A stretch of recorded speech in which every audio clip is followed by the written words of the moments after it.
Welcome to another episode of Concrete Mystique, the podcast. This is going to be a good one today, except for I made a little error.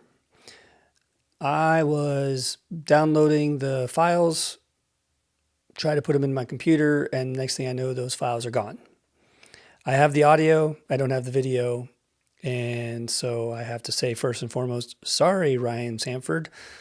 We did a part 2. It was very fun. We were laughing the whole time. Would have been a great video, but the video's gone. For everybody out there that does any kind of editing, don't forget to copy and paste just in case. I made that rhyme by accident. Copy and paste just in case. For once I cut and pasted and I don't know where the heck it went and it's gone. So all you get is audio on this one. I apologize for all of that. It's still a good one. Highly recommend it. We talk about a couple of projects we had where moisture was a major issue and how bad moisture can be on a project. And we also talk about warranties too, which is kind of important, making sure you understand, what these warranties are that competitors are doing with these lifetime warranties and crap that they try to pull that aren't real. And they can say all they want to, but it's not really how it works and all that kind of stuff. So highly recommend listening to this one. You're going to enjoy it, but there is no video for once. And great way to celebrate my birthday. My birthday's today. Thought it would be awesome to put out a post for a new video, and all you're going to get is an audio. It happens. Have a great day. Enjoy this episode. Thank you very much. 100%. So you can cut the hat. Who doesn't buy a cheap hat and cut it so that they can wear a hat and film at the same time? I know one person. Yeah, me. Me, who didn't buy a hat so I could cut it and wear it in a podcast. Yeah, we don't wear hats. There's been like 3 occasions. Yeah, that's not enough. Yeah. It's not nonstop. That's true. I'm so bad that I even wear a hat like when I'm around the family. Yeah, I saw a buddy of mine. He had his hat off in a picture with his kid. And I'm like, dude, I didn't recognize you. Yeah. That was like what would happen if I shave. Oh, yeah. I shaved the other day. Like, I had the buzzer on the wrong setting. Hit a level 1. I look like a fat baby. It was so bad. I was like, I swear I used to have a chin. Where'd my chin go? No, it's like that picture where like the chin was Yep. That's exactly what it looked like for me. That's what it felt like. Only mine felt like. My son wouldn't even leave with me from daycare back then when I did it. I was or aftercare. Yeah. And he was like, "There's no way you're my dad." And the guy in charge is laughing his butt off. And he's like, "Yes, he is." I'm like, "Yes, I am." Like, he's really? like, "No, you're not." He was freaking out. He was that adamant. He was like, "There is no way."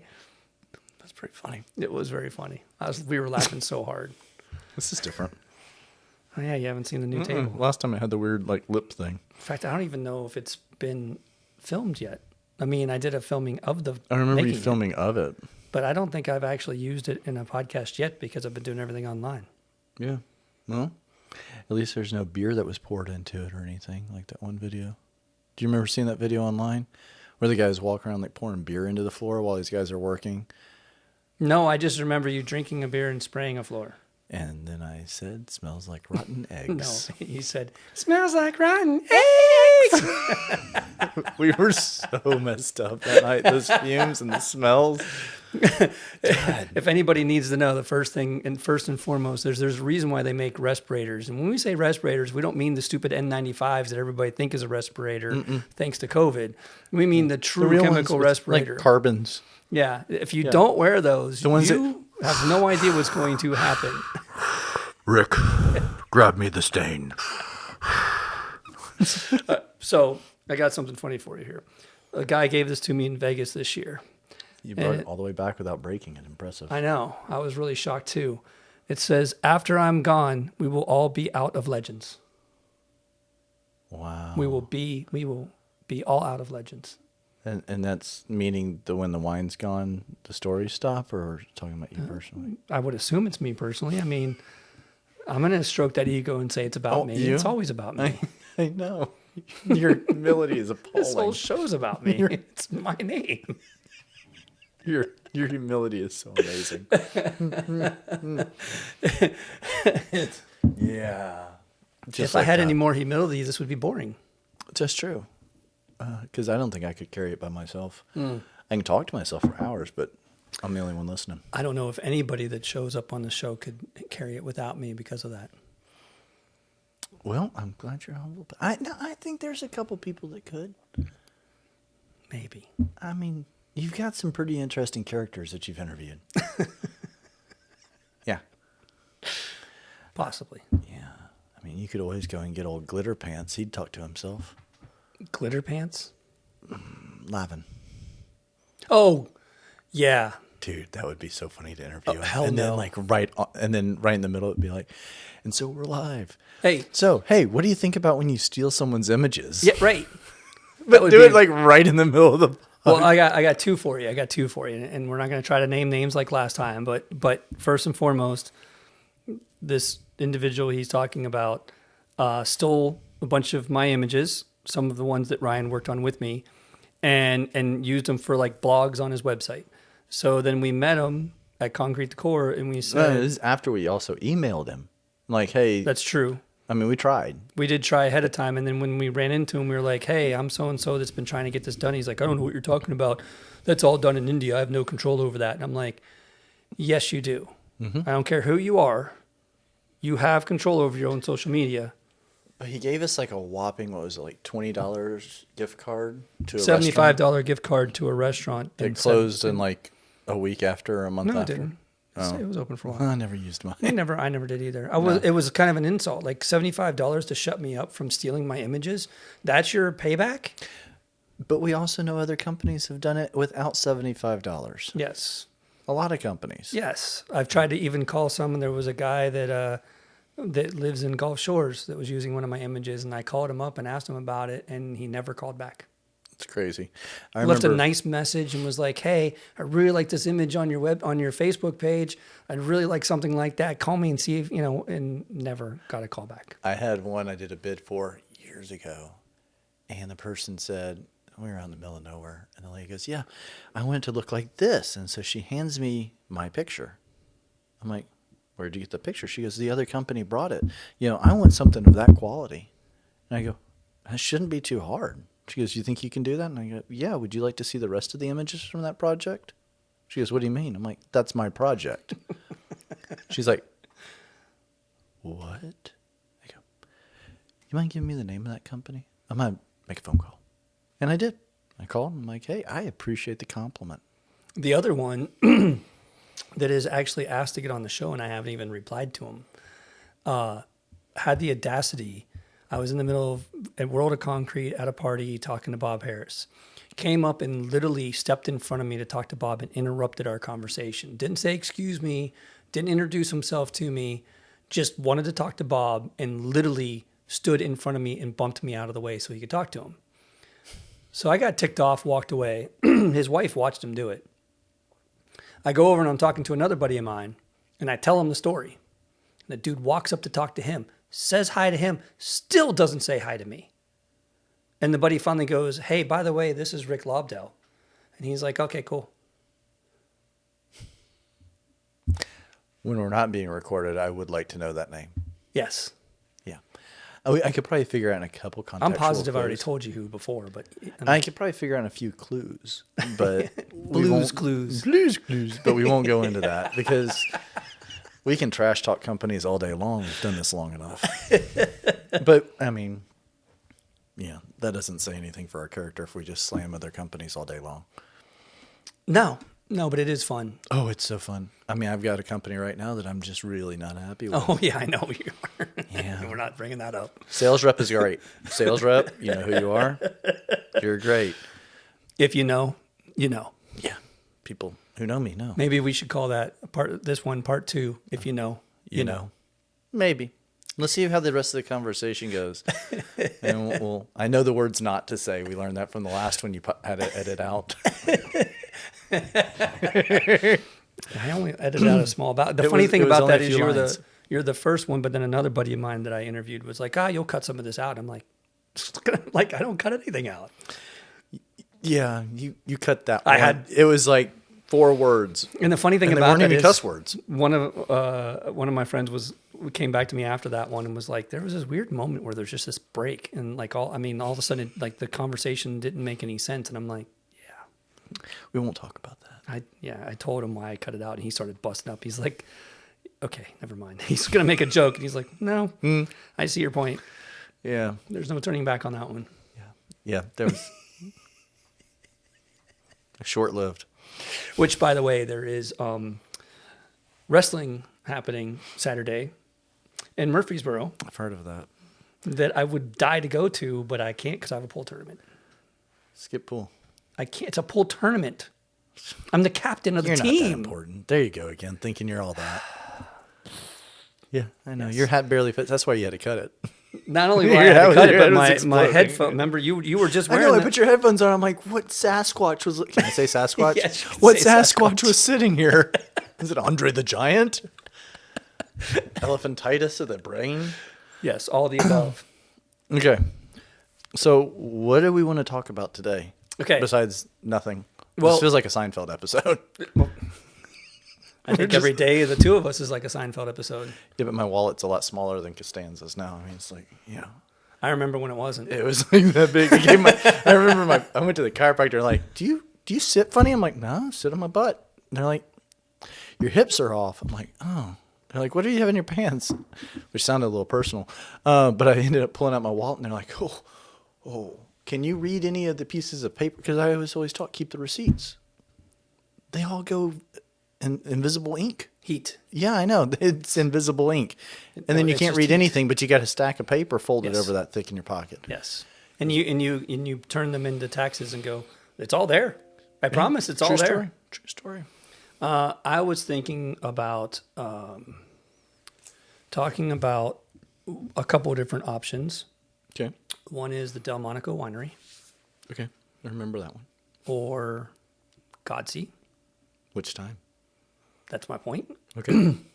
One at a time. Yeah. We could go on for a few days. The dinner theater. That was a fun one. We didn't talk about that last time either, did we? No. We didn't talk about the church. Oh, your church, you mean, or my church?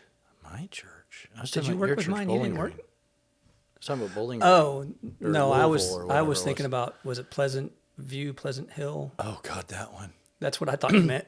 We can talk about that. That's a great warning sign to people. Yeah. So if you can put that on the list. We can talk about good projects and bad projects and what we've learned from them. Well, that's why I'm saying that. Yeah, That's that was a good learning curve. It was both an of those. expensive learning curve. Yes, and I don't because I didn't mark out Delmonico, so I know we didn't talk about that last time. No. But let me add these in here. Was it Pleasant Hill something church. Yeah, I don't care about the There's not detail. very many up there. And then dinner theater. Dinner theater. Okay, so Welcome where to would the you show, like to Rick. stop?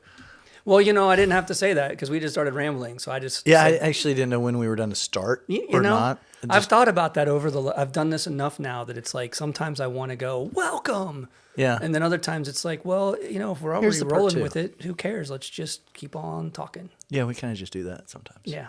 Yeah. Now, All right. hopefully this time we're not going to be so long that I almost have to split it into two. No, yeah, we should moderate. This is going to be a 5-minute episode. And we're done. Thank you for enjoying Thank you for us. tuning in. The news at 5. Lelum Statum. Okay. I don't remember much about the Pleasant Hill Church. Okay. So I will recount my detail Okay. of the beginning of it. Yeah. And you fill in all the gaps. Is that what you want to do? Sure. Sound good? Yeah. Okay. You want to start there or you want to start on one of the other ones? I don't know. I mean, I think that's the most important one when it comes to, like you said, about Warnings. warnings and being aware of, everybody has that problem job and everybody thinks they're the only ones that have it. Oh, you can put the red floor from hell on that list too then. Which one's the red floor from hell? The one that we didn't bring. Oh, you weren't on that one. I was going to say I wasn't on that one. No, you should be glad. Yeah, no. I think I was almost suicidal. Like I was almost having PTSD. Yeah. Like I can't look at a red floor. And for we're that not reason. we're not going to talk about the pizza place either.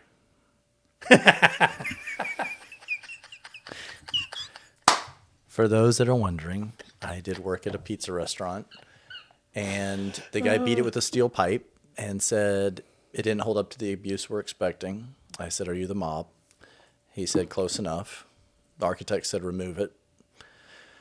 Anyway, long story made short, I ended up cutting the tip of my finger off, went to the hospital, very expensive day. That is here we go again. You did this last time. What'd I do? You can't skip the details that Okay. people want to hear. So we put this floor down. Let's clarify the fact of you didn't cut the tip of your finger off. You passed out as you were calling 911. I was lucid.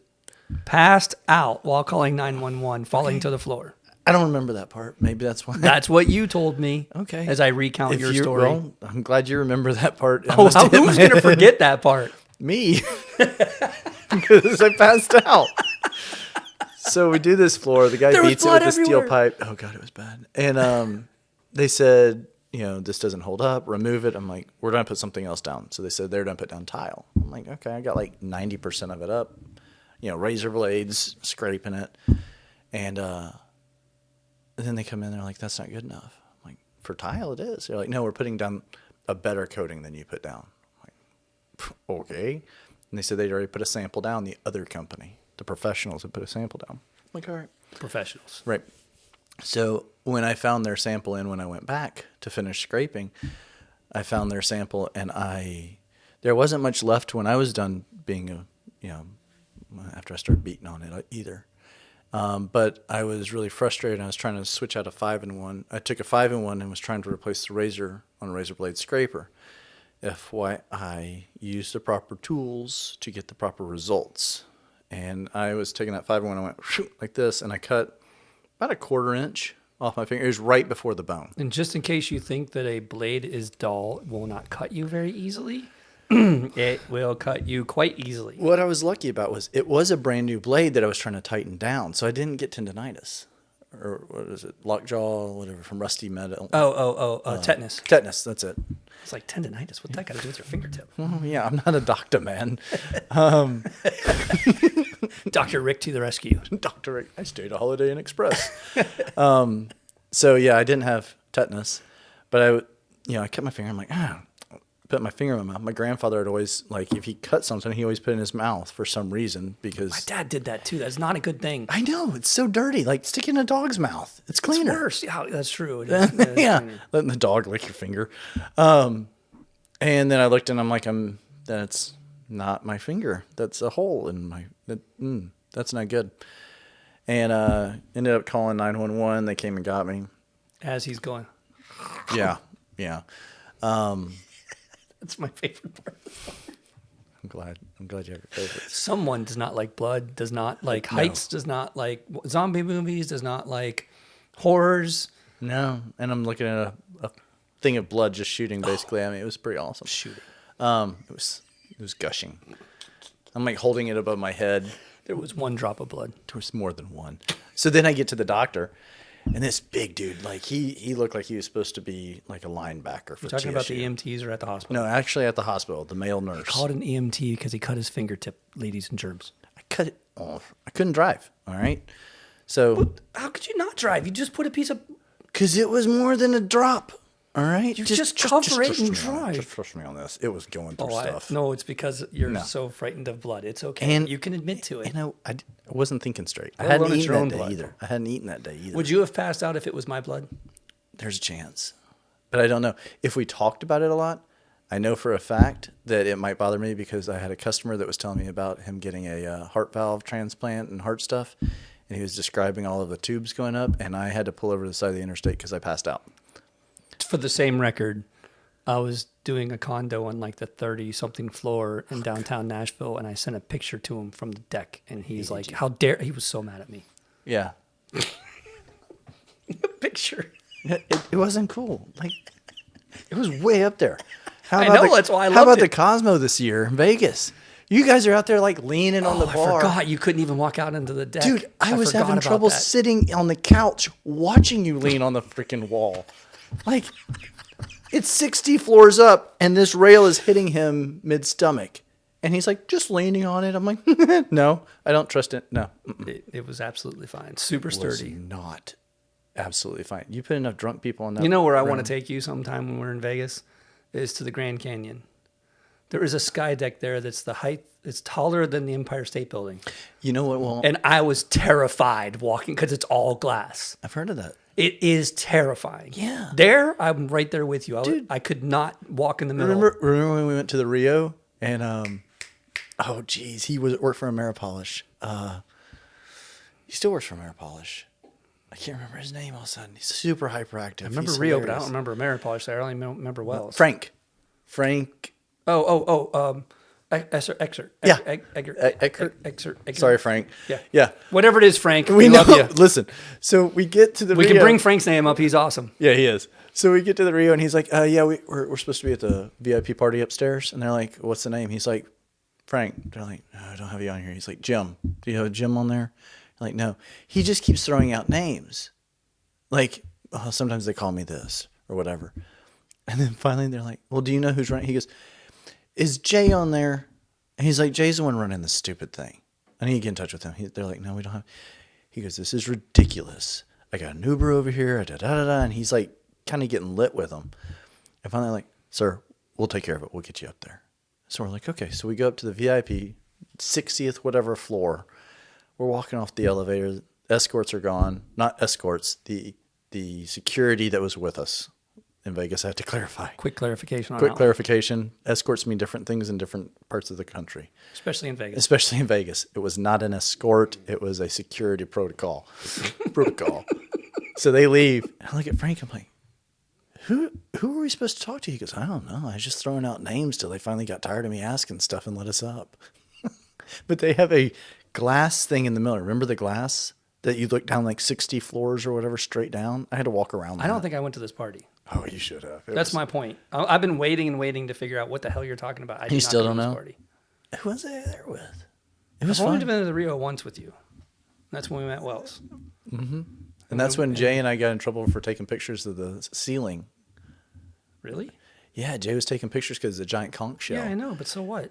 These creatures came out of doors that didn't exist, and they walked up. I swear they were like 7'6". Because that was also the night of the drag parade. Well, not parade. It was one and then a normal, and then you and I saw it and kind of chuckled, and then Wells saw it, and his eyes got like saucers because he was like, "Wow, she's really pretty," and we just started smiling at each other, and then they got closer, and his Love you, eyes Wells. somehow doubled in size, and Was that the same night that we started the divorce? Yes, that was the same night that. Well, I don't know if we started it. Don't give us that credit. I anyway, will hold on, take full credit He was for like, this. "Wait," we said, "Tall blonde, short brunette, or vice versa," and he's like, "Yeah." We're like, "Just wait for it." And they get closer, and he's like, "Oh God!" Yeah, the she was minus the S. That wasn't. But yeah, we got all of the pictures deleted off of Jay's phone because they thought we were taking pictures of security cameras. Dude, I went to the Rock and Roll Hall of Fame back when my very first phone that had a camera on it. Mm-hmm. And I took a picture where it said no photos allowed of Pink Floyd's The Wall that was up at the top floor. It was a special exhibit, and it literally said no photographs. And I walked up and I took my phone and I looked like I was looking at it and I took a picture, and he was like, "Sir, you can't do that." And I was like, "What are you going to do? Take my phone?" I just walked away. That is Because back then they didn't know what to do. They were like, I'm like, it's my phone. Did know. When Jay and I had that situation. That's why I'm saying that. We I did mean, know. when I did it, they didn't know. Because we didn't have an iPhone yet. This was before the iPhone. Oh, should we like cut and go back to what we were talking about? We haven't started talking about We it. started talking about a project. We didn't even get that far. We just mentioned we were going to talk about it, and then we got sidetracked. Yeah. Squirrel. Yeah. Okay. I mean, honestly, and I'm going to put this in here, we have to talk about one of these days all of our trips to Vegas. Oh my gosh, that's gonna be a few. Yeah, that's going to be like a 5-part series. Well, let's see. I think I'm like at 18 or 20 times in the last 18 years or something like that. No. Because 2 times extra were Pawn Stars. That's when we went during the that's summer. true too. I'm talking And about then I World did of 2 Con- World wait, of let me Concretes in clarify. the I got to same clarify year. World of Concrete. Yeah. Because then I did 2 World World of of Concretes Concrete. because we had the summer one right after That doesn't COVID. count. It's not when we had to be there together. The summer one was by far my favorite. Oh my God, that was awesome. The pools were open. Like we didn't freeze. I've never been to. Because of the pool tournaments, I finally got to go to Vegas during the summer. It's a different environment. But I've never been there in the summer. I've always been there in the winter. It sucks in the winter. Yeah, it's hot. It was It's really really hot. hot. It was so hot. I'm like, you literally burn. You step in the shade and you're okay. Yeah, But if that sun is on you, it's like a magnifying glass. yeah. Okay.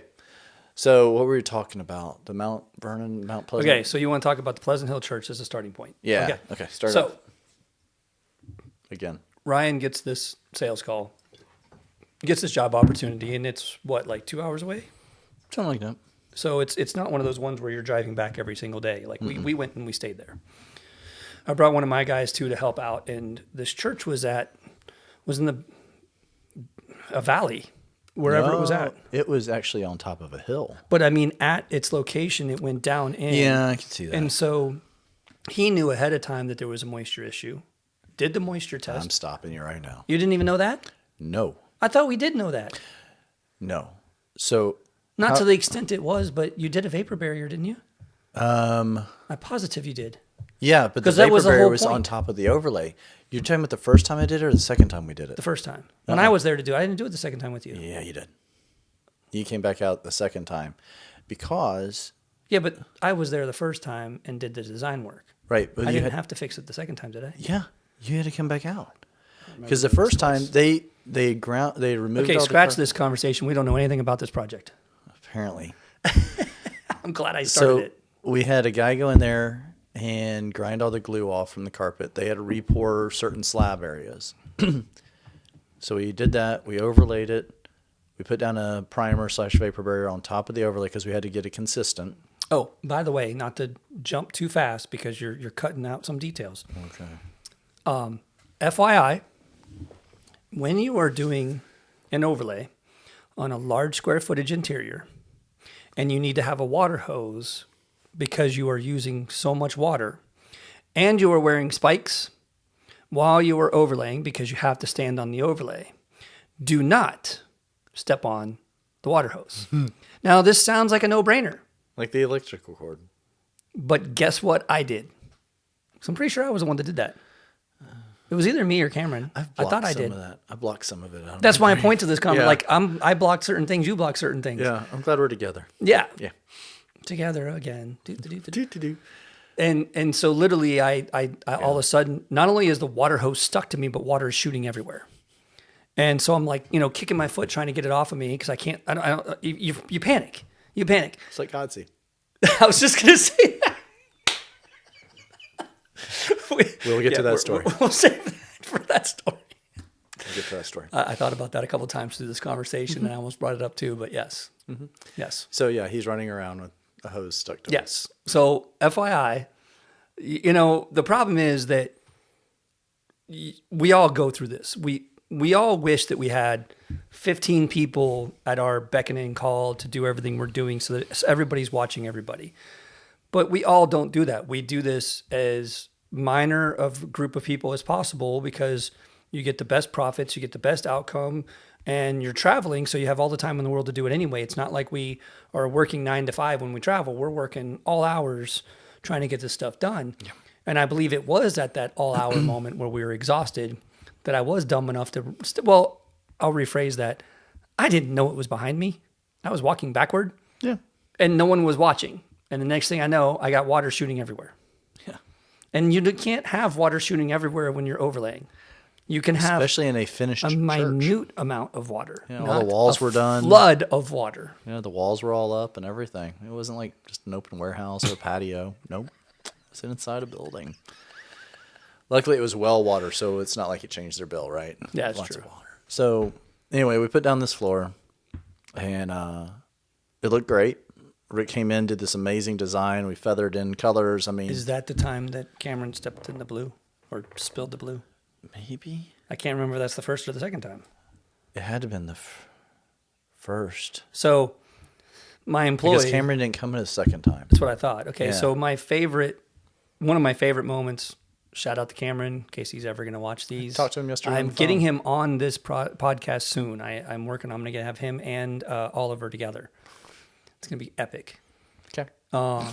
But Cameron's with me, and Cameron has a phobia of blue stain, blue color, because he was on a job site once where he did blue and it got all over him and it got over everything and he freaked out. And so he's never wanting to do blue again. And here we are doing blue.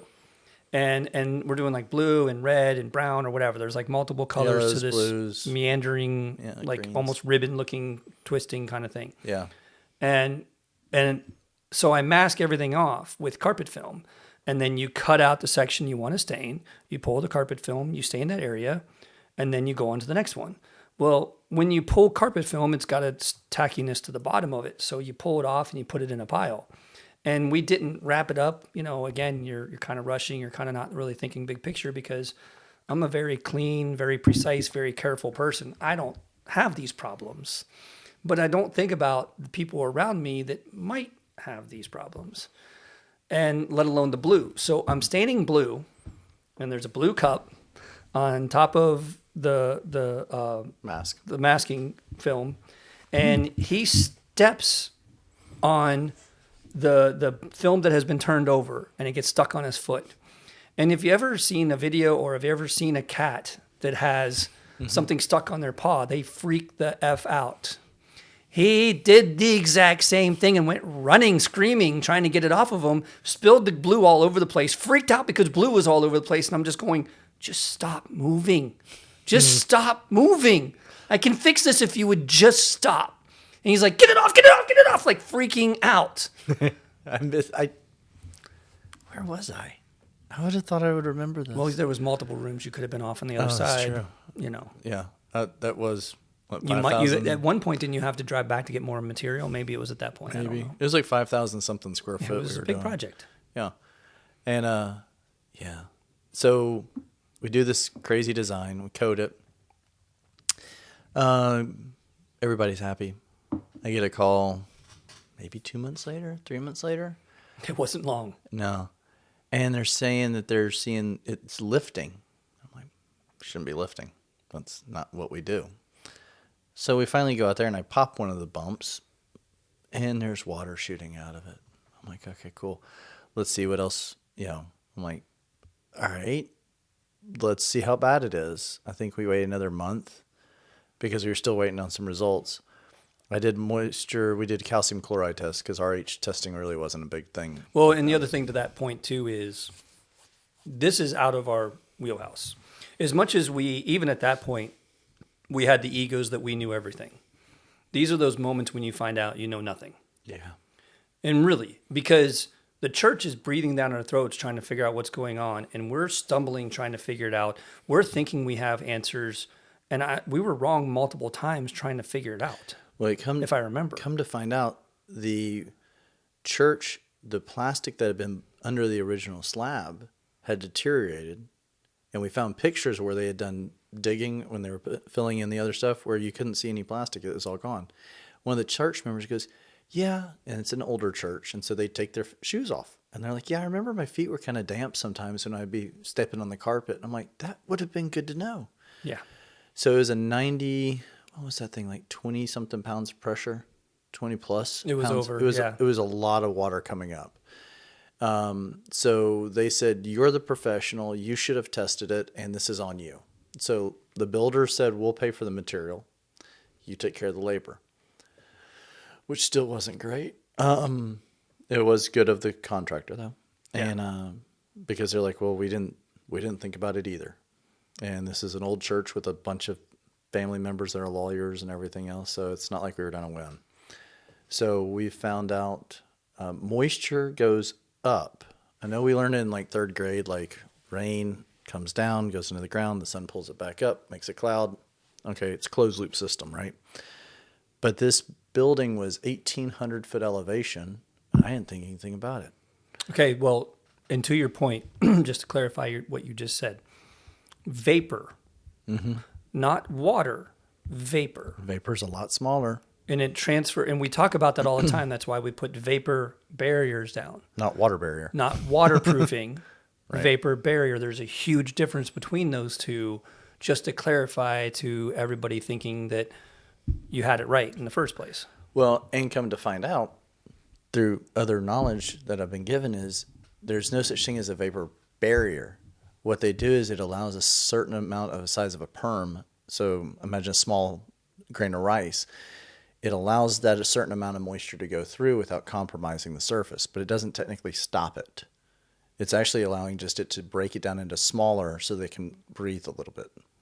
I don't know if that's true. We can ask. I'm going to call BS on that because I know who to talk to, and that's not what my... I know, but we'll discuss the chemistry later. But regardless, you still can't stop God. If water wants to go up, it's going to go up. Correct. Well, water is by far the root of all evil, which is the point of this story. That and the apple. And so, I know. Sure. So there's these two slabs that join together. Where the new slab was, it was perfect. Where the old slab was, there's literally a bubble that came up and then shot straight down. Where that much moisture had come up just on that side. And I was like, see, mine's sticking correct. It's the fact y'all slab. That cost me, I think, $20,000. Mm-hmm. And we had to put down a vapor barrier, new overlay, new stain, after we ground off all the other stuff. That was an expensive learning process. So in your paperwork, don't cover hydrostatic pressure. Put that in writing. It will save you some money. Correct. That is the point, that back then we didn't know to add to our contracts. We're not responsible for moisture showing up, appearing, coming up, and all that kind of stuff. I had the same problem on a job site that I did where it was on top of carpet glue. And back then I didn't grind.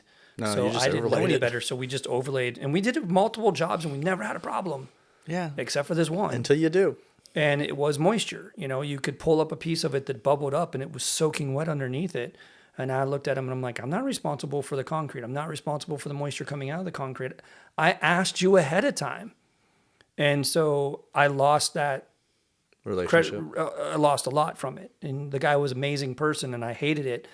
But it wasn't my problem and I wasn't going to fix it for free. Mm-hmm. But I didn't know that. I wouldn't have known all that if I hadn't gone through this nightmare before that and gone, I've seen this before. Unfortunately, we've learned so much through the years of screwing stuff up. And some people ask me like, how do you know that? I'm like, because I already did it. Mm-hmm. That's how I know it so well, because I already messed it up. One of the reasons I love teaching so much now is to stop everybody from making the 1,000 mistakes I made. Yeah. I always tell people that I want to be the person that I didn't necessarily have. Correct. I had people who would guide me. It was, we use different mentoring principles. Well, I think even a lot of the people that we respected and leaned on for help on these things still didn't know that kind of thing either. To an extent. Yeah. To an extent. And they also, they forgot what it was like to be a new contractor or to not know. We weren't even new at that point. No, but we weren't new. But you're never all knowing. And so like when we would ask questions, they're like, you don't know that. And so you almost felt dumb asking questions sometimes. And I want to make sure I'll tell people, like I said in the last podcast, I'll answer it 4 times. On the 5th one, hopefully you wrote it down or found somebody else. Right. But I don't want to I would rather talk to somebody before when we're bidding the job, like a customer, then when we're talking to them about what materials we're going to use, and then right before they use it, and then right before they use the next product, and the next product. Because if they call me at the end like, yeah, we screwed up, we did this, this, and this, I'm like, dude, you screwed up on step 1. Well, and to that exact point, that's what we did. We always called after the job was over, not before we did the job. Yeah. And a lot of our mistakes were because we just assumed between the two of us, which is hilarious because we were discussing all of this. It wasn't like we were just winging it. We would have elaborate, long discussions. I think we should do this. I think we should do this. Pros, cons. And we would go through all of that and then come out with a solution. And a lot of times that didn't matter at all because we still didn't know enough back then. No. And we're still learning. I mean, I'm still finding stuff out. I'm like, did not know that. The funniest thing to that is the calls I get. Some of the calls I get, I'm like, okay, never would have thought of that. Yeah. Would never have crossed my mind to do that. Would never have crossed my mind to have that scenario. And I learned things from that too. And I go, well, I can tell you what to do and how you screwed up, but that's not the point. Right. Yeah, we can slam you, or we can say, okay, here's how we're going to work through it. Yeah. Like I had a guy yesterday, I think it was yesterday, that wanted to do a 3-way with the homeowner. And I was like, I don't think that's a good idea. And he goes, why? And I was like, because I already told you what you did wrong. Yeah. And he goes, well, you're not going to tell them that. And I said, If they it's ask me, kind of hard not to. it's It's not that I'm not going to try to throw you under the bus, but you know what you did wrong. And I can only hide that point so many ways before I finally have to go, that was a mistake. And luckily that call didn't happen. Yeah. After I said that. Because I was like, yeah, I'll talk to him. But you're asking a lot of me to... I had a guy, and he's like, the floor looks great, doesn't it? I'm like, does the customer like it? He goes, well, yeah, I mean, he mostly likes it, but he's kind of concerned about these things. He's like, but I think the floor looks great. And I'm like, okay. He goes, well, what do you think? I said, I don't think I should be on a conversation with your customer. He said, you don't think it looks good? I'm like, dude, seriously. I said, you know better. I know you're trying to talk yourself into thinking this looks pretty, but this is not the quality that you can perform. No. You want it to look pretty because you want to get paid. And the exact opposite happened to me, where I did one of the worst metallic floors I've ever done. And the clients loved it. And I luckily was smart enough to just shut up and not say anything. And I was like, seriously? Okay. And then you do the perfect one, and they're like, oh, we don't like that. See how that little wisp over there, or the hairs, the hairs? I had a lady give me a 1-star review because I screwed up one 2-foot tile on 600 square feet of a tile pattern that I did. One tile, she didn't like the overlay swoosh through the one tile and wanted me to fix 4 square feet. And I said, no. There was no way. There was no way I was going to match it in. I was going to make it worse. I was going to draw more attention to it. I was like, you got to live with it. And she was like, I can't. And so she gave me a 1-star review over 4 square feet. I got a bad Yelp review once because the guy was a 200-plus pound dude. I won't go how far past 200, but he was in a rolling chair, rolling on a floor. Well, he waited till he had rolled all of it off and then the surrounding area. And then he called. I was like, yeah, it didn't hold up. I'm like, dude, you just basically took sandpaper to your floor. I was like, and then there's a couple other little chips where they had dinged it moving stuff around. And I said, let's be honest, even with that, this isn't 5% or more of the floor. The room is big enough. I was like, that's not 5%. We even need to say 2%. 5. I've always said 5 because 5 sounds like nothing. But when you really look at 5 square foot of a 10 by 10 room, that's a 2.5 by 2.5 area. That's a lot of space that has to be cumulative, messed up. And if it's 5%, then I'll call it a failure. I told him I'd grind it off, and he's like, why? I'm like, because it should be ground. If we need to make it look good, we got to grind it off. He goes, well, we had someone else in here, and they said we should chemically strip it. I'm like, do you have all of your baseboards up and everything? That'd be a huge mess. And he said, well, they said that grinding was the old school method and stripping is the new way to do things. It's the correct way. I said, well, they're wrong, but I'll grind it. I'm not chemically stripping it, and I'll be back in I think it was over the holidays. I said, I'll come back after the holidays. I just had that call today where a contractor... Oh, wait. Go ahead. They gave me a 1-star review and said I refused to do the work. And I was like, no. I said I would just do it. Just let me get through the holidays. And I was eating it. I wasn't back charging them. I ended up having... Anyway, so they hired this other person to come in and chemically strip it. The contractor said, I'm getting sued. Can you help me out? So I ended up having to pay for part of it regardless because I wanted to save the relationship with the contractor. I don't necessarily miss contracting as much as I thought I might some days. No, not at all. I mean, there's days, yesterday, beautiful day, loved being outside. It was a beautiful day. It's like, oh, these weren't bad. But then you're like, oh, wait, middle of July. It's 120 degrees out here with 99% relative humidity. Humility is much better. Yeah, no, it did sound good. Yeah, those days I don't miss. But, No. Okay, so vapor barrier, warranties. Warranties are crap. Do we want to talk about how stupid warranties are? It's funny you say that because that's like on the end of these, putting warranties in. Yeah. Well, I mean, okay, so warranties. You'll have these companies that say lifetime guarantee, lifetime warranty. I'm like, read the fine print. Those are so ridiculous. Well, it's the and all the lifetime of garage what? guys are doing that all the time, and it drives me crazy. I get that call all the time. Yeah, so I tell people, I'm like, sure, go ahead and do a lifetime warranty, and then tell them that any damage has to be inspected within 24 hours. Failure to do so will void the warranty. It's like, just have it in the print. No one's going to report it in 24 hours. Right. It's like, then you can say you have a 20-year warranty. Well, but what's worse about that is the manufacturers that train these guys to do these warranties. That's the biggest issue to me, because they're the ones that are like, we'll give you a lifetime warranty on our product. Well, okay, then what happens when it fails? They'll give you product back. Whoopee. Right, you still got to remove it. You still got to pay for all the labor. But the question is, the lifetime of what? Lifetime is kind of like saying she's pretty. In comparison to what? If we're at the carnival and you got the bearded woman sitting over here and then you got the prom queen, yeah, she's pretty. But if all you have is bearded women and you have one that's like doesn't have a beard, now is she considered pretty? So what is lifetime? Is it the lifetime of the product on the shelf? Is it the lifetime of your company in existence or the homeowner at that residence till they resell it? Like, the word lifetime is such a variable. And the funny It's thing like saying to your pickup point, truck. And the funny thing to your point, I've talked to many homeowners that have said that when they've had failures, calling about the contractor. Mm-hmm. And I've said that exact same thing too. And I'm like, well, what did it say in the warranty? Well, I didn't read it all. Well, you got to read the fine print. And they're like, well, I understand what you're saying, but they still gave a lifetime warranty. Of what? Right. That it's not a bond of the concrete, that's not a discolor. Is it the warranty of you in the house, in the floor? What is... And when I first started working with my business partner, he had like 10-year warranty or lifetime, something like that. I think it was 10-year. That was ahead of his time. And I said, look, dude, we're not going to work together if you keep doing that.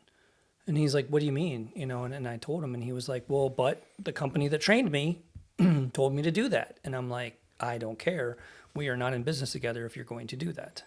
Now, what I do give, and I don't know if you still do this too, is I do give a 1 year. I would tell people 1 year against delamination. Year. Now, why do we give 1 year? Because anything that's going to happen could happen in a year. No. That's the way I look at it. There's another way to say it. Oh. Because I want to see what all 4 seasons do to it. Well, yeah.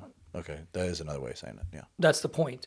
I want to see if it'll fail on one of the 4 seasons. And if it does, I'll address that. If it doesn't, after that point, it's not my problem. Right. And it's not my fault. If it can handle all 4 seasons in 1 year, it can handle all 4 seasons. If there's a failure, it's not because of my work. Well, and I've told people, I said, luckily I'm in Franklin, Tennessee, and it's still a small town. And I like to tell people, I was born in here. I raised my kids here. We walk down the street, and I don't want to have to see you and run. Oh, I got a good story. I do too, because I had a guy run once from me because he didn't pay me. So he went the other way. My son saw it. I got to call him out. And then we were looking at a house. He was a realtor. And I told the agent who was there, I said, is this the person that's listed in the house? They said, yeah. I said, let him know that we were going to put an offer in, but since he's the listing agent, I won't give him a dime because he's a piece of crap. That was the words I basically used. Mm-hmm. I said, he doesn't like paying people for the work they do, so I won't give him any of my money. Let him know that's the reason why no offer was put down today. She just looked at me like, what? I was like, yeah. But warranties are funny. And I want to but I always tell people a year. I want to be able to walk down the street and not have to worry about my name. Yeah. You only get one unless you're trying to change it like, some people in celebrity world now, Jenners and stuff, where they change their names and everything about them. But in our industry, 99.999% of us don't change our identities. No chance of that. In fact, we're too easy to find. Mm-hmm. You know what I'm laughing about. Maybe. What was that noise? It's my wife. Silence your cell phone. I thought I did. Oh, you should have taken that call if it was the wife. That would have been hilarious. I know. Why didn't you take the call? Because I told her I was in a podcast with you. I know. That's why she called. You gotta find out what it is. I missed it. Put it up to the mic. No. I don't know what she's going to say. I know. You're recording this. I know. That's the point. No. I'm not doing it.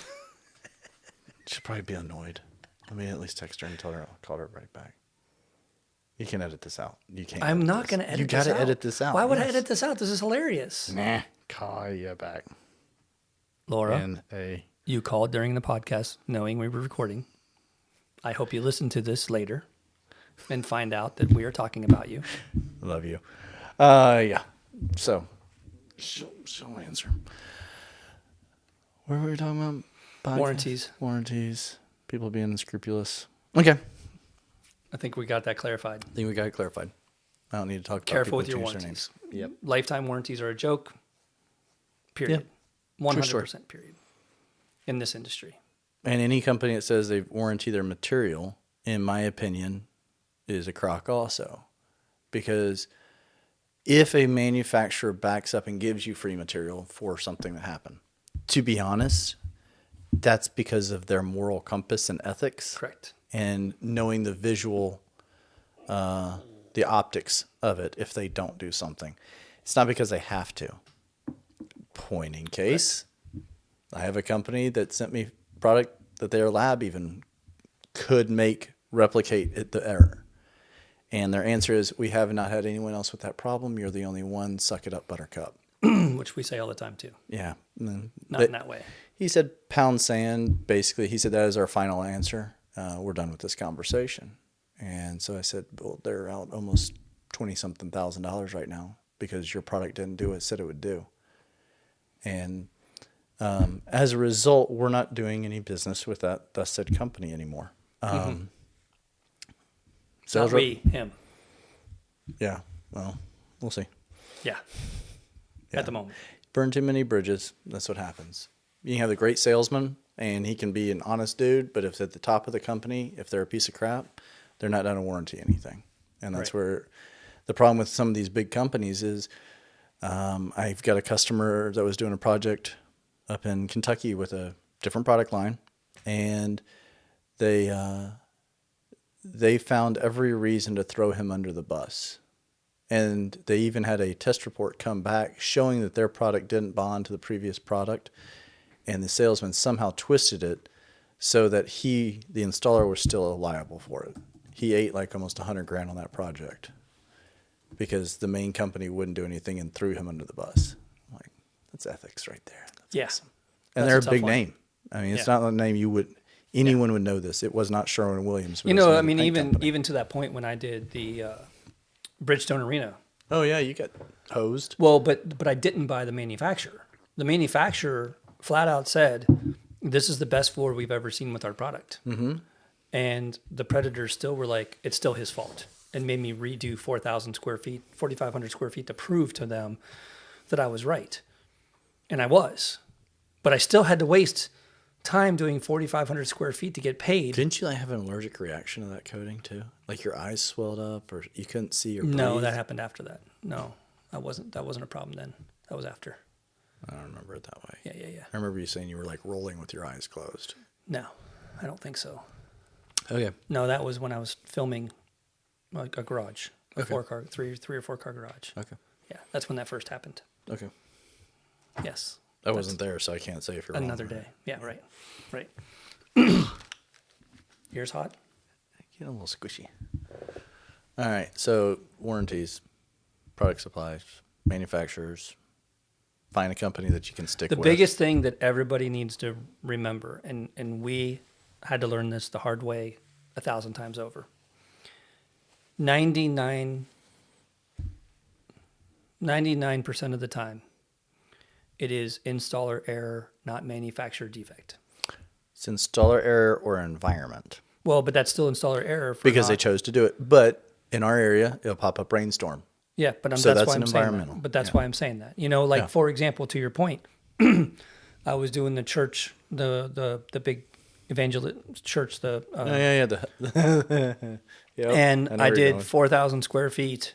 3 times? 3 times because it was pouring down rain and I was using a moisture cured urethane. That was one time. Then the storm was coming in on another one. No. On the same project, it was pouring down rain. I did 4,000 square feet. I got there the next day and there was this haze all over it. And I was like, what the hell? Or when they called me. So I went back and I sanded it and on another rainy day and did it again before I finally called and said, what am I doing wrong? And they're like, hey, idiot. I thought I helped you on that. But I don't think it was raining. I think there was a storm blowing in and you had all the doors open because it was a single component. One door in and out. Smelled so bad. No, that was it. It might have smelled a little bit, but No, you're talking about the big room. That's different.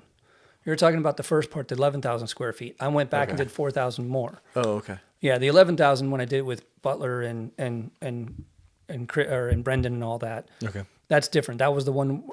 Side note: when you're putting down a moisture cured urethane, my voice changes. When you're putting down a moisture cured urethane, do not use a Padco and I'm not knocking the product at all or the company. I'm just using it as an example. What is it called? A T-bar. Do not use a T-bar to put down a moisture cured urethane. Those are for epoxies. The reason why I say that is, how do you go over a control joint when you're using a T-bar? Yeah. Right. I flooded 11,000 square feet of control joints with moisture I do cured remember urethane. that. Sorry, I'm not laughing. And you can laugh all you want to. Came back the next day and I had literally an inch of bubbles over top of every single control joint. And I had to shave every one of them. Well, I couldn't even shave. I remember. So complicated.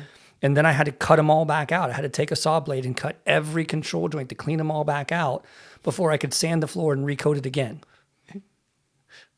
And this is why we know these things. 11,000 square feet of this mistake. Because we've done it.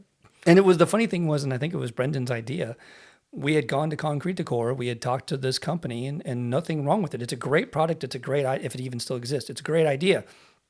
Not knocking that. Great for epoxy. Would have been genius for metallic epoxy back then if I would have thought about it. But it is not good for a moisture cured urethane going over control joints because there's no way to stop it. Like a Padco? Yeah, that's what it was. Yeah. Are they still in existence? I don't know. Maybe. I haven't heard it brought up. But the hardwood flooring companies use it a lot. Yeah. They do a lot of hardwood floors that way. Well, people are starting to use T-bars now in metallics. I've seen it, and I think that's a pretty clever idea.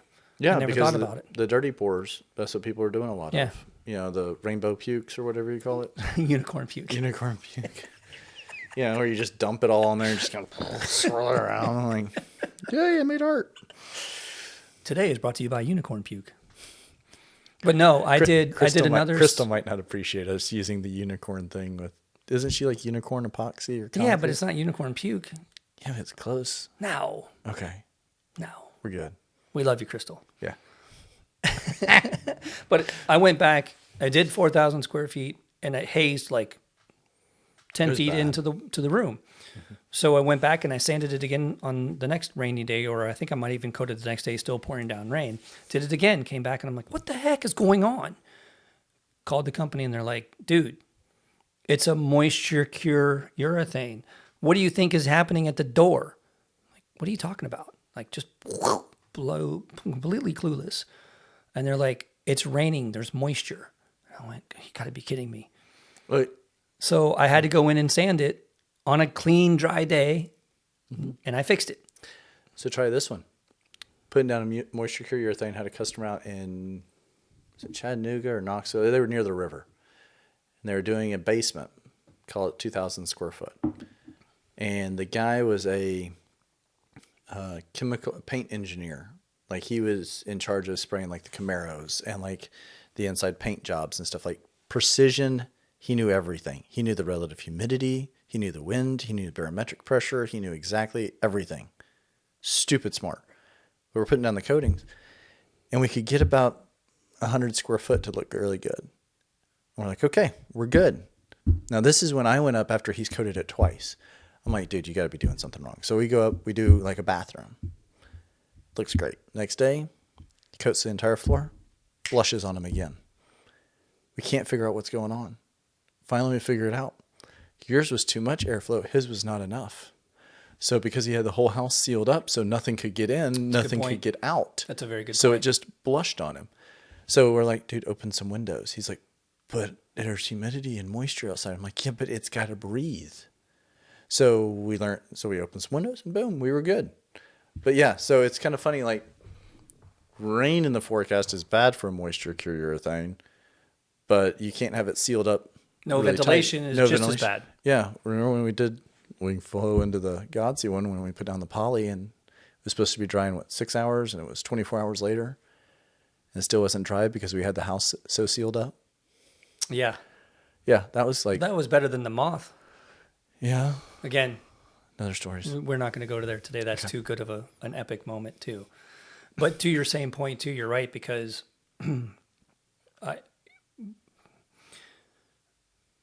The hardest part about training people too is you're going to terrify them if you tell them too many of these stories. Right. But pilot lights. We can't express enough. Pilot lights. Mm-hmm. You have to be careful when you're using solvent-based coatings. That's why I don't use solvent-based inside it anymore other than acetone. Which is still flammable. It's still flammable. I've seen it. And it's really cool in that floor. I was out of town, and my team sealed a condo in Icon. Uh-oh. Solvent-based sealer, shut everything down. You mean it shut down the building? No, or no, they no. shut down off all the gas and stuff? They did not turn the gas off. Okay. They shut all the windows, the doors, no ventilation whatsoever. And it just filtered into all of the other condos around it, which... Context. Icon is an apartment complex in Nashville, high-rise condos. One of the highest ones, yeah.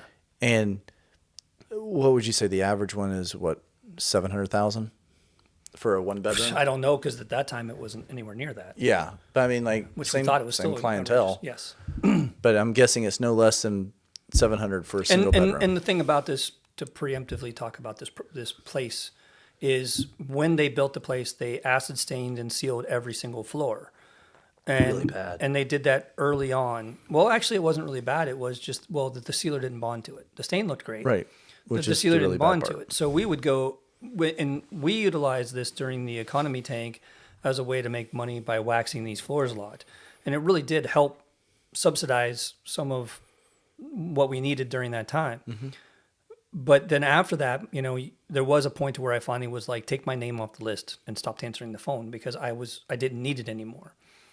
But before that happened, my team coated this floor with a solvent-based sealer. Instead of waxing it, that's what the client wanted. And we were like, okay, but here's your warning. And so coincidentally, one flight up and one condo over was the president of the board of the HOA. And so I got that call. Mm-hmm. And I'm out of town. I'm on vacation. And I take this call and I'm like, what? And she's like, it reeks, like all this stuff. And so I call my guys. And this is now 3-4 hours after they put it down. Can't do anything about it. Well, you can. Because it was still wet. Oh. It wasn't going to dry. Yeah, it was that sealed up, yeah. It was a and box. The air was off? There was nowhere, nothing was on. Oh my God. And I called my team and I flipped out like you wouldn't believe on them and said, you better run as fast as you can. Back over there. And get those doors open before it blows up. Mm-hmm. And they're like, what? I'm like, yes, you heard me. It will blow up.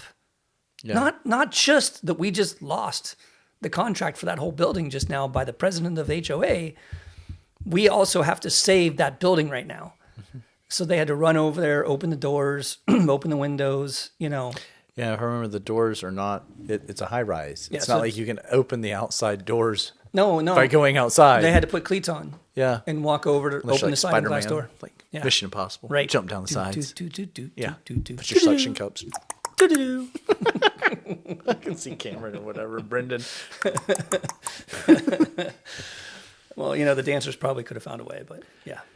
Could have jumped on all the appliance, like the cabinets and the island. And yeah. For another episode, it is great to hire dancers. Professional dancers for summer help are your best employees ever. What kind of dancers, Rick? Professional ballet dancers. Okay. I want to make sure you said ballet. It takes one dancer to know a dancer too, but they are devoted. They are hardcore. They are very serious, and they're I said devoted, but dedicated. They really care about the big picture, and they really want to be there because that's what you have to have that lifestyle to be a professional dancer in the first place. Okay. And they're done that.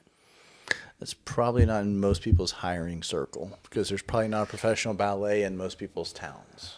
If your town has a professional ballet, they are looking for work over the summer, and they are dedicated employees, and they will come back every summer. Okay. They just can't get a tan. Oh, okay. Right. Yeah, that makes sense. Okay, I was like, why? And then I remember my daughter's a dancer and remember how bad that stuff was. Yeah. Okay, next topic. I think we're good. We hit an hour exactly. All of them? We weren't covering all that today. Oh, good. I'm just making notes so we don't forget. Okay. Well, as long as we're an hour. We hit an hour that easily. We didn't even try. No, we barely even talked about anything important. This seriously feels like I thought Seinfeld. all of that was extremely I mean, it important. was important, but I mean, I think people would get a good laugh out of something if they understand our humor. Yeah, they're never going to understand that. That's okay. That's true. Yeah. Okay. Yeah. So this is The Truth 2? What did you want to call it? I'm not sure. I'm just going to say it's part 2 at This the moment. Part 2. Yeah. Part part 2. two. Well, how about Tre? Cool. Yeah, we'll do that next time. Awesome. All right. Anything? I think that's good. No, check out Rick's page. What is it, Lobdell Universe?